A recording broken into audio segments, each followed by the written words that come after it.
मेरे modelling career में तब रुकावट आई जब मेरे क्लाइंट ने मुझे आम कहा। मैं अपना चेहरा बदलने के लिए बेताब था। तभी मुझे डॉक्टर रामिरेस मिले। क्लिनिक कार्टागेनिया से 40 मिनट की दूरी पर था, एक ऐसी सड़क पर जो टूटी हुई सड़क से मिट्टी में बदल गई थी। पूरी राइड के दौरान उबर ड्राइवर मुझे रियर व्यू में देखता रहा, जैसे वो मेरे बाहर निकलने का इंतजार कर रहा। जब हम आखिरकार काली खिड़कियों वाली इस छोटी सी कंक्रीट की बिल्डिंग के सामने रुके तो उसने इंजन बंद कर दिया, मुड़ा और स्पेनिश में चेतावनी जैसे कुछ कहा। जब मैं क्लिनिक में घुसा तो मैं फौरन ब्लीच की बदबू से घिर गया। वहां सिर्फ एक और मरीज था। वो सिर से पैर तक पट्टियों में लिपटा हुआ था, इतना शांत बैठा था कि मुझे यकीन नहीं हो रहा था कि वो सांस भी ले रहा हो। रिसेप्शन के काउंटर पर स्पेनिश कंसेंट फॉर्म का एक ढेर सरका दिया गया और जैसे ही मैंने अपना नाम लिखा वो मुझे डॉक्टर रामिरेस के पास ले गए। पहली नजर में डॉक्टर रामिरेस काफी अजीब लग रहे थे। उसने ये मेटालिक हेडगियर भगवान जाने किस वजह से पहना था। गाउन पहन लो, एनेस्थीसियोलॉजिस्ट जल्दी आ जाएगा, डॉक्टर रामिरेस ने भारी आवाज में कहा। मुझे अपनी अंदर की आवाज पर भरोसा करते हुए वहीं से निकल जाना चाहिए था, लेकिन मैंने ऐसा नहीं किया। जैसे ही मैंने गाउन पहना और ऑपरेशन टेबल पर लेट गया, हैलोवीन मास्क पहने दो लोग अंदर आए, एक जोकर और एक सुअर। रुको, ये क्या बकवास है? मैंने उठने की कोशिश की लेकिन उनके हाथों ने मुझे वापस नीचे कर दिया। आराम करो, वो बस मेरी मदद करने आए हैं। डॉक्टर रामिरेस एक अजीब मुस्कान के साथ अंदर आए। उनकी आंखें खुशी से चमक रही थी, जैसा उन्होंने इस पल का इतने लंबे समय से इंतजार किया। सुअर का मास्क वाला आदमी पीछे से हंसा। जोकर ने मेरे मुंह पर हाथ रखा, जबकि सुअर का मास्क वाला आदमी कुछ ढूंढ रहा था। मुझे टेबल पर दो और लोगों ने कसकर पकड़ रखा था। डॉक्टर रामिरेस मेरे पेट के ऊपर मंडरा रहे थे, उसे फाड़ने के लिए पूरी तरह तैयार। उसके दस्ताने पहने हाथ ऐसे हिल रहे थे जैसे वो मुझे काटने के लिए बेचैन हो। जल्दी करो, उसे बेहोश करो। रामिरेस चढ़कर गुर्राया, लेकिन इससे पहले कि वो मुझे इंजेक्शन लगा पाते, मेरा हाथ उनकी पकड़ से छूट गया और इंस्ट्रूमेंट ट्रे को पकड़ लिया, जिससे वो टूट कर गिर गई। मेरे हाथ में जो पहली चीज आई वो थी एक स्कैल्पेल। मैंने उसे उठाया, डॉक्टर रामिरेस पर जोर से वार किया। मैंने उनके हाथ में गहरा घाव किया। फिर मैंने अपने सर के ऊपर रोशनी के अकेले सोर्स पर लात मारी, जिससे बल्ब टूट गया और कमरे में अंधेरा हो गया। डॉक्टर रामिरेस और उनके पागल असिस्टेंट पूरी तरह से अफरा तफरी में थे। मैं अंधेरे में फर्श पर रेंगते हुए दरवाजे ढूंढने की कोशिश कर रहा था, तभी मुझे एक बच्चे के रोने की आवाज आई। मैं वापस हॉलवे में भागा। मुझे उस कमरे से अभी भी अफरा तफरी की आवाज आई। मैंने अपनी बाईं ओर एक कमरा देखा और मुझे हैरानी हुई जब मैंने देखा कि एक छोटी सी लड़की लगभग 10 साल की कोने में दुबकी हुई है। वो बहुत ही डरी हुई लग रही थी। मैंने उससे पूछा कि वो यहाँ क्या कर रही है। उस बेचारी बच्ची ने मुझे बताया कि वो अनाथ है और डॉक्टर रामिरेस उसे उसके फॉस्टर पेरेंट्स से ले आए थे। सिर्फ गैर कानूनी सर्जरी ही नहीं, बल्कि ये क्लिनिक क्राइम की दुनिया में भी गहराई तक जाता था। मैं उस बच्ची के बिना नहीं जा सकता था। मैंने उसे उठाया और आने वाले ट्रॉमा से बचाने के लिए उसका सर अपनी छाती में छिपा लिया। क्या वो चले गए?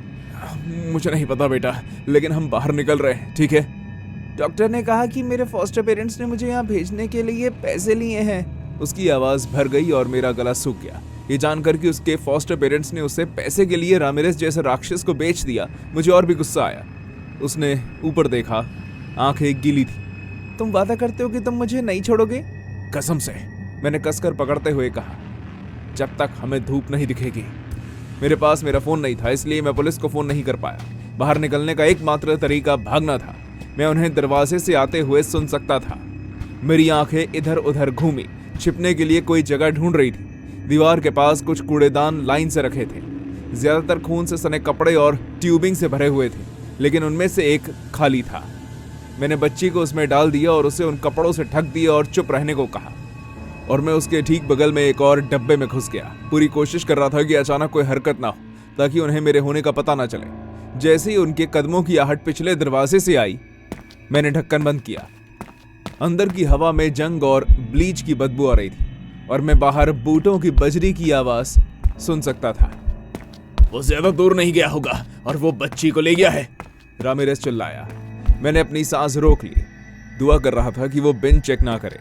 टॉर्च बिन के ऊपर चमक रही थी, जिससे अंदर रोशनी के हल्के हल्के धब्बे पड़ रहे थे। मैंने सांस नहीं ली और नहीं हिला।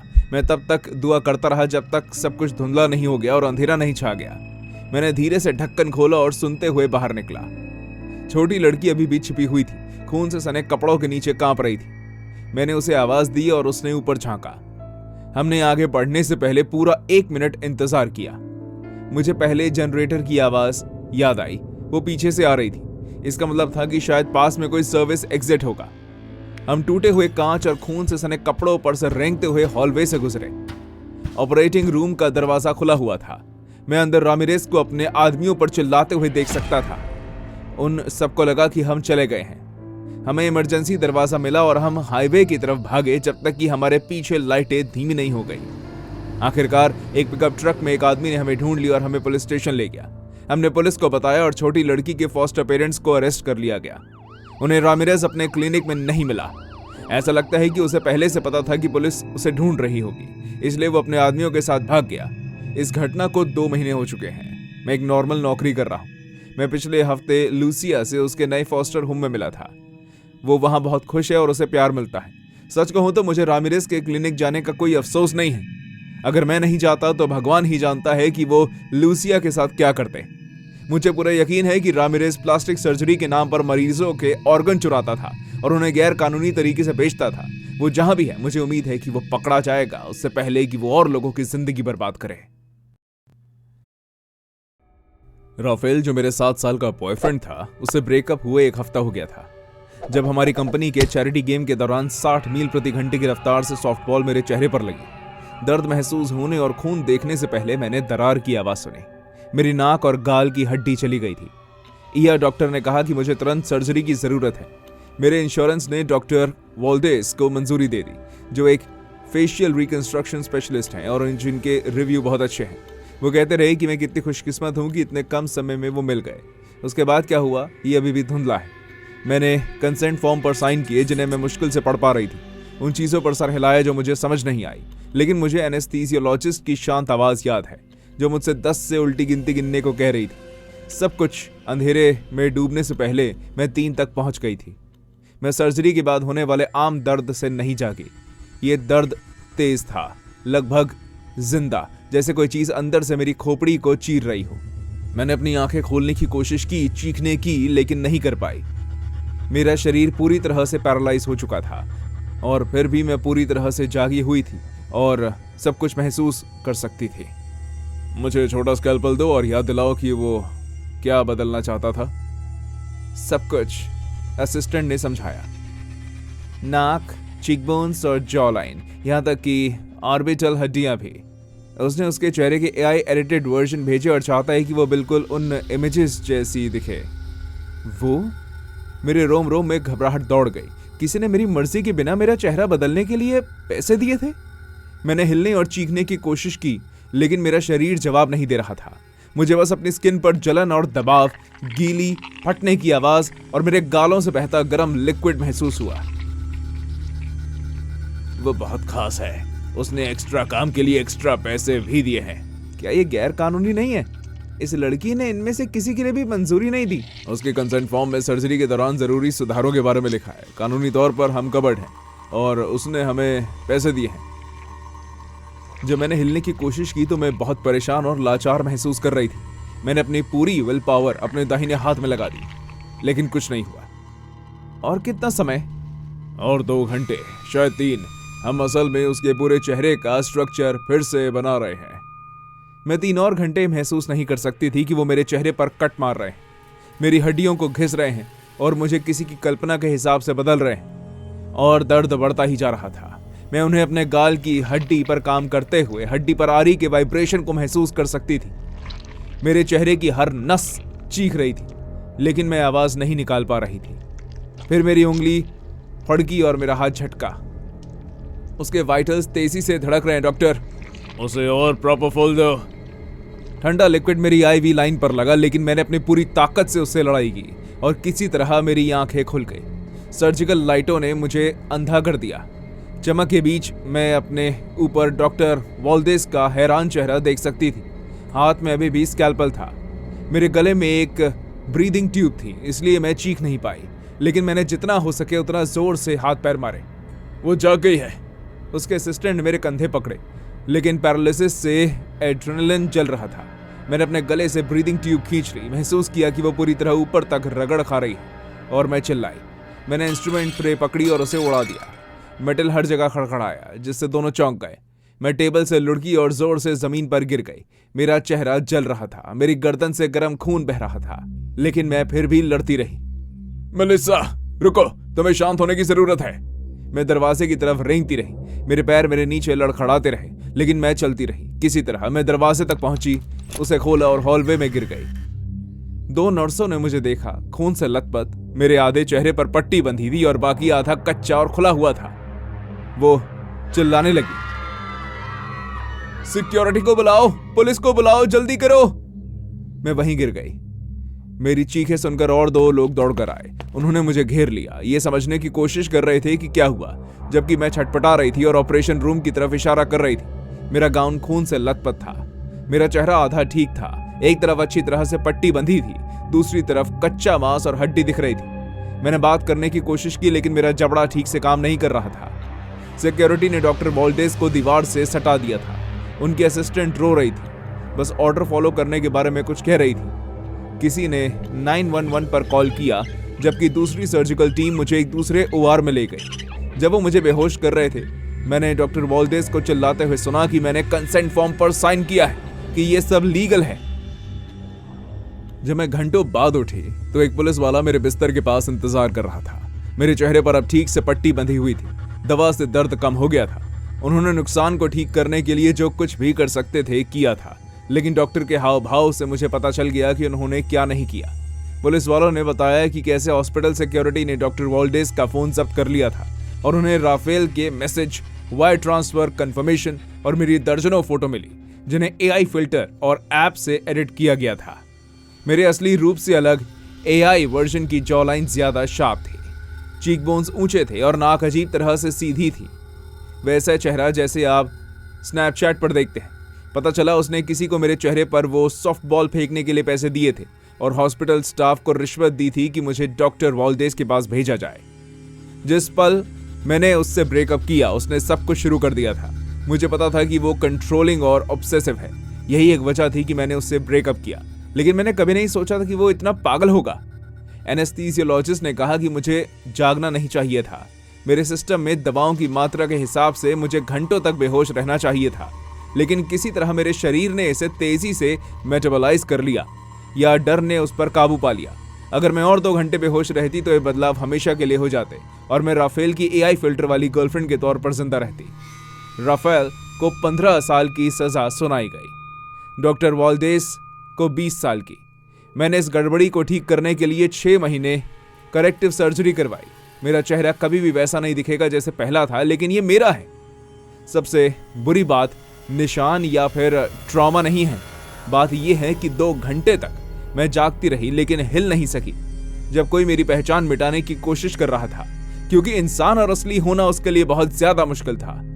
और ऐसे बहुत से ही लोग हैं, जिंदा हैं और इंतजार कर रहे हैं।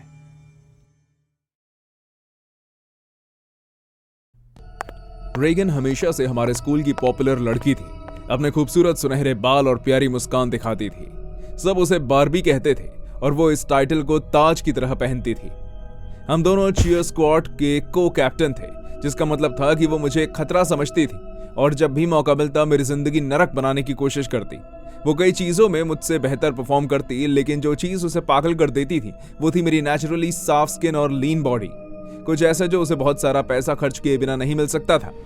तो जब वो विंटर ब्रेक में 2 हफ्तों के लिए गायब हो गई तो अफवाहें तुरंत शुरू हो गई। बार्बी रेगन ने प्लास्टिक सर्जरी करवाई थी और रिजल्ट सबके होश उड़ाने वाला था। लेकिन जब उस सुबह रेगन होम रूम में गई तो वो ऐसी लग रही थी जैसे वो गायब होने की कोशिश कर रही हो। उन बड़े सनग्लासेस ने उसके आधे चेहरे को ढक रखा था, एक मेडिकल मास्क ने उसकी नाक और मुंह को ढका हुआ था और उसके सुनहरे बाल आगे की ओर झुके हुए थे। वो पूरी तरह से अकड़कर और अजीब तरह से चल रही थी, जैसे उसके पूरे शरीर में दर्द हो रहा हो। बात तब बिगड़ गई जब हमारी एक टीचर ने उसे अपना चश्मा और मास्क उतारने को कहा। रेगन का पूरा शरीर अकड़ गया। उसने कहा कि उसके पास डॉक्टर का नोट है, लेकिन जब टीचर ने उसे नोट दिखाने को कहा तो वो कंफ्यूज होकर बैठ गई। रेगन अपने बैग में नोट ढूंढ रही थी, तभी पीछे से एक और स्टूडेंट टाइलर जोर से हंस पड़ा। उसने पूरी क्लास के सामने उसका मजाक उड़ाया। रेगन वहीं जमी खड़ी रही। इतने बड़े सनग्लासेस पहनने के बाद भी मैं बता सकती थी कि वो घबरा रही है। लंच तक सब उसे बॉच्ड बार्बी कह रहे थे। किसी ने एक टिकटॉक बनाया था जिसमें उसकी पुरानी चीयर फोटो को बॉस्ट प्लास्टिक सर्जरी की फोटो से कंपेयर किया था। 1 घंटे के अंदर ऐसी दर्जनों फोटो आ गई। मैं झूठ नहीं बोलूंगी, मुझे ये पसंद आया। इतने सालों तक दूसरी लड़कियों को रुलाने के बाद सच में ऐसा लगा कि कर्म आखिरकार उसका पीछा कर रहे हैं। जब तक प्रैक्टिस शुरू हुई, रेगन कहीं नहीं दिख रही थी। कोच स्टीवंस ने कहा कि वो बीमार होने की वजह से घर चली गई है। मैं देर तक रुकी रही, एक नया रूटीन बनाने की कोशिश में। मैंने करीब 5 साढ़े 5 बजे काम खत्म किया, जब पूरा स्कूल खाली हो गया था। मैं नहा रही थी जब मैंने लॉकर रूम का दरवाजा जोर से बंद होने की आवाज सुनी। इतनी जोर से कि आवाज टाइलों से टकराकर गूंजी। हेलो, मैंने पानी बंद करते हुए आवाज लगाई, लेकिन मुझे सिर्फ पानी टपकने और ऊपर जलती लाइटों की आवाज सुनाई दी। मैंने अपना तौलिया उठाया और बाहर निकल गई। अचानक मुझे दूर से एक जानी पहचानी आवाज सुनाई दी। वो रेगन थी। किसी के दुख पर मजा आ रहा है ना नेटालिया? वो लॉकर की लाइन के पीछे से बाहर निकली। उसने अभी भी वही सनग्लासेस और वो मास्क पहना हुआ था। रेगन, तुम सबने मेरी जिंदगी का मजाक बना दिया। मेरा दिल बैठ गया। रेगन, मेरा मतलब ये नहीं था। वो कांप रही थी, उसके हाथ मुट्ठियों में भींचे हुए थे। ऊपर की लाइट टिमटिमा रही थी और मैं देख सकती थी कि वो उन सनग्लासेस के पीछे रो रही थी। मैंने एक कदम आगे बढ़ाया, लेकिन वहीं रुक गई। रेगन ने अचानक अपना सनग्लास हटा दिया और मैं लगभग चीख ही पड़ी। उसकी आंखें बिल्कुल बुरी हालत में थी। वो लाल और सूजी हुई थी, जैसे उसके सर के अंदर कोई ब्लड वेसल फट गई हो। हालांकि उसने अभी भी मास्क पहना हुआ था। अगर तुम यहाँ अपनी परफेक्ट स्किन दिखाते हुए खड़ी नहीं होती तो मुझे ये नहीं करना पड़ता, उसने धीरे से कहा। सर्जन ने कहा कि मैं ये करवा सकती हूँ और मुझे बस ये चाहिए था। उसने मास्क नीचे किया और मैं डर गई। उसका पूरा चेहरा रैशेस और टांकों के निशानों से ढका हुआ था। कुछ जगहों पर उसकी स्किन निकल रही थी, जिससे नए घाव दिख रहे थे। उसकी नाक इतनी टेढ़ी थी कि मैं मुश्किल से बता पा रही थी कि वो रेगन है। उसके होंठ ऐसे सूजे हुए थे जैसे 1000 मधुमक्खियों ने उसे काट लिया। वो पूरी नफरत से मेरी तरफ चलने लगी।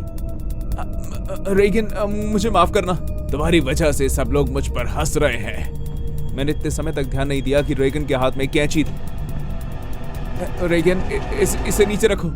लड़के कहते हैं कि मैं अब मॉन्स्टर जैसी दिखती हूँ, कि मुझे गायब हो जाना चाहिए, कि कोई भी मुझे इस तरह देखकर कभी प्यार नहीं करेगा।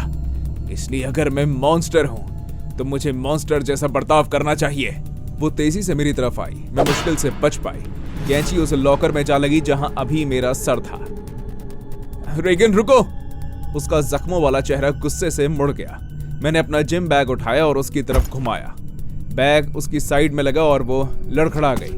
मैं भागी, लेकिन लॉकर रूम बहुत छोटा था। वो ठीक मेरे पीछे थी, जोर जोर से सांस ले रही थी और कैंची आपस में टकरा रही थी।